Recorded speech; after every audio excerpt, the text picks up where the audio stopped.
Diary ৯০-এর স্বৈরাচার এরশাদ বিরোধী ছাত্রগণ আন্দোলনের উপকার এবং মূল নেতৃত্ব দানকারী দৃঢ় ব্যক্তিত্ব আপসহীন সংগ্রামী নেতা আওয়ামী লীগের ছাত্র সংগঠন ছাত্রলীগের সাবেক সভাপতি বিএনপির সহ সাংগঠনিক সম্পাদক হাবিবুর রহমান হাবিব এত মহৎ ব্যক্তি তা আমি জানতাম না।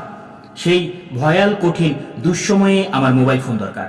শোনা মাত্রই তিনি তার নিজের 01781680680 এবং 017133747 মোবাইল দুটি আমাকে দিয়ে দিয়েছেন।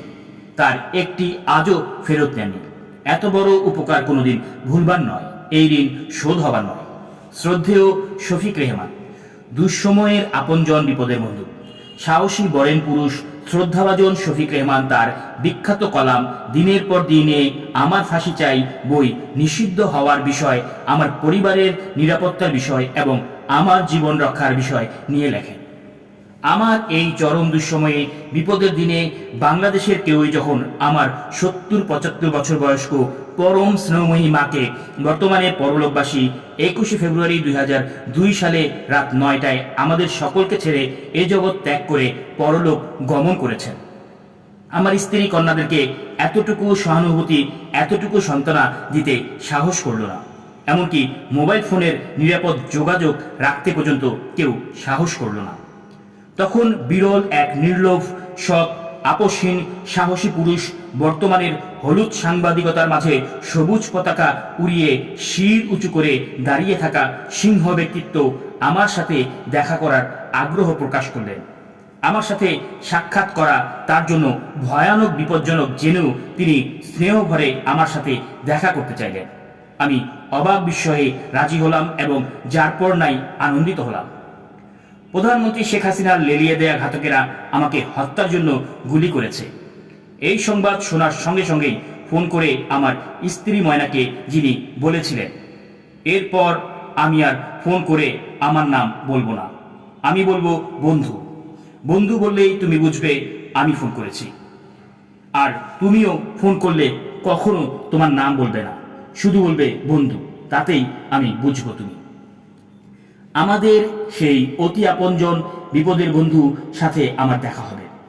নির্ধারিত দিনে নির্ধারিত সময়ের কিছু আগে আমি উত্তরা রাজলক্ষ্মী কমপ্লেক্সের সামনে এসে কাছাকাছি মসজিদে মাগরিবের নামাজ পড়ে বন্ধুর অপেক্ষায় রইলাম। বন্ধু এলেন, তার রকি জিপে করে পশ্চিম দিকের গলির রাস্তার কিছু দূর নিয়ে গেলেন। সেখানে জিপের ভিতরে বসেই বন্ধুর সাথে কথা হলো। বন্ধু তার গাড়ি করে আমাকে ক্যান্টনমেন্ট স্টাফ রোডে নামিয়ে দিয়ে চলে গেলেন। অন্য একদিন আমাদের দুঃসময়ের সবচাইতে আপনজন, মহাবিপদের মহান বন্ধু শুভাকাঙ্ক্ষী, আমি ও আমার স্ত্রী কন্যাদের জীবন রক্ষার্থে যিনি নিঃস্বার্থভাবে যার পর নাই চেষ্টা করেছেন, কাউকে বিশ্বাস না করলেও যাকে বিশ্বাস করতেই হবে, সেই শ্রদ্ধাভাজন বন্ধুর সাথে দেখা করার গোপন কর্মসূচি ছিল। উত্তরা রাজলক্ষ্মী কমপ্লেক্সের উত্তরে নির্দিষ্ট স্থানে পৌঁছার খানিকটা দূরে থাকতেই হালকা আলো আবছা অন্ধকারে দেখলাম শ্রদ্ধেয় বন্ধু তার গাড়ি নিয়ে আমার অপেক্ষায় আছেন। এই স্থানে আমি ও বন্ধু আগেও মিলিত হয়েছি। তখন গাড়ি চালক ছাড়া তিনি একাই ছিলেন, কিন্তু আজকে শ্রদ্ধেয় বন্ধুর পাশে অন্য এক ভদ্রলোক বসে আছেন, অথচ অন্য কারো থাকার কথা নয়। মনটা ভারী হয়ে গেল, মাথা আর চোখ চঞ্চল হলো, পঞ্চ ইন্দ্রিয় সজাগ সজাগ ধ্বনি তুলল, স্নায়ুর উপর মাত্রাতিরিক্ত চাপ বৃদ্ধি পেল। মন বলে উঠল, তাহলে কি প্রধানমন্ত্রী শেখ হাসিনার লেলিয়ে দেওয়া ঘাতকেরা ফাঁদে ফেলেছে? তবুও আমি গাড়ির কাছে এগিয়ে যাচ্ছি। এই সময়ে আমার কাউকে বিশ্বাস করা অত্যন্ত ঝুঁকিপূর্ণই শুধু নয়, আত্মহত্যার সামিল। পলাতক জীবন বিধির পরিপন্থী, নীতিমালার পরিপন্থী। পলাতক জীবন প্রণালীর সূত্র বলে কাউকেই বিশ্বাস না করা, তারপরেও কাউকে না কাউকে বিশ্বাস করতেই হবে। এই শ্রদ্ধেয় বন্ধুকে যদি বিশ্বাস না করি, তাহলে অবিশ্বাসী হয়েই আমাকে পৃথিবী থেকে বিদায় নিতে হবে। গাড়ির কাছে গিয়ে আস্তে করে সালাম দিয়েতেই তিনি ইশারায় গাড়িতে উঠতে বললেন। আমি গাড়িতে উঠে বসলাম। চালক উঠে গাড়ি স্টার্ট দিলেন। গাড়ি চলতে শুরু করল। অন্যান্য দিন সামান্য দূরে যেই চালককে ছেড়ে দিয়ে আমার আর বন্ধুর প্রয়োজনীয় কথা এবং কাজ সেরে নেই, কিন্তু আজ গাড়িটা বেশ কিছুক্ষণ চলছে। সবাই চুপ করে বসে আছি, কারো সাথে কোনো কথা বলছি না। শুধু অনাকাঙ্ক্ষিত ভদ্রলোক চালককে ডানে যান, বামে যান, সোজা যান বলে দিক নির্দেশনা দিচ্ছেন। সুঠাম দেহের লম্বা চড়া এই ব্যক্তির নির্দেশেই নিঃসন্দেহে গাড়ি এগিয়ে যাচ্ছে। কারো মুখে কোনো শব্দ নেই। এই মুহূর্তে এই অপ্রত্যাশিত ব্যক্তিরই একছত্র কর্তৃত্ব যে চলছে তাতে সন্দেহের কোনো অবকাশ নেই। সামনের সিটে চালকের পাশে আমি, পিছনের সিটে বন্ধু, এবং এই মুহূর্তে যার কবজায় আমরা সেই অনাকাঙ্ক্ষিত অপ্রত্যাশিত ব্যক্তি। তবে কি বন্ধু ফাঁদে পড়ে অসহায় হয়ে পড়েছেন? বৈশাখের কালবৈশাখী ঝড়ের মতো মাথায় চিন্তার ঝড় বয়ে বেড়াচ্ছে। কিছুক্ষণের মধ্যেই সুন্দর একটা বাড়িতে গাড়ি সহ প্রবেশ করলাম। সম্পূর্ণ লাল সিরামিকের ইট দিয়ে তৈরি করা। বাড়ির ভিতরে ফ্লোর, সিঁড়ি সাদা মার্বেল পাথর দিয়ে করা। আমরা তিনজন মার্বেল পাথরের সিঁড়ি দিয়ে দোতলায় উঠলাম।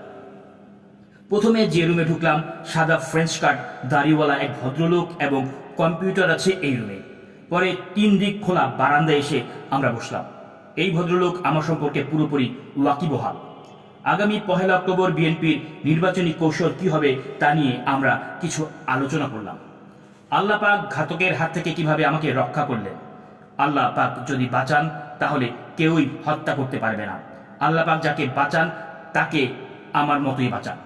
শ্রদ্ধেয় বন্ধু বাস্তববাদী হয়েও আল্লাহ পাক কিভাবে আমাকে বাঁচালেন তা চুপ করে ধ্যান দিয়ে শুনলেন, কোনো কথা বললেন না। আমাদের বন্ধু খুব সম্ভবত জীবনে এই প্রথম আল্লাহ পাকের রহমত, বরকত ও কুদরতের কথা শুনলেন এবং নীরব থেকে মানলেন, গ্রহণ করলেন। আমাদের দুঃসময়ের এই অকৃত্রিম শ্রদ্ধাভাজন বন্ধুটি হলেন সাপ্তাহিক জায়জাদিনের সম্পাদক, সময়ের বরেন্দ্র পুরুষ, নির্ভীক ও বলিষ্ঠ আপসহীন ব্যক্তিত্ব শ্রদ্ধাভাজন শফিক রেহমান। আর ভদ্রলোক ব্যক্তি হলেন জায়জাদিনে বিভিন্ন ছদ্মনামে কলাম লেখক নুরুল ইসলাম ভূঁইয়া ছোট। মানুষ মানুষের জন্য একথা তারা বুঝিয়ে দিলেন।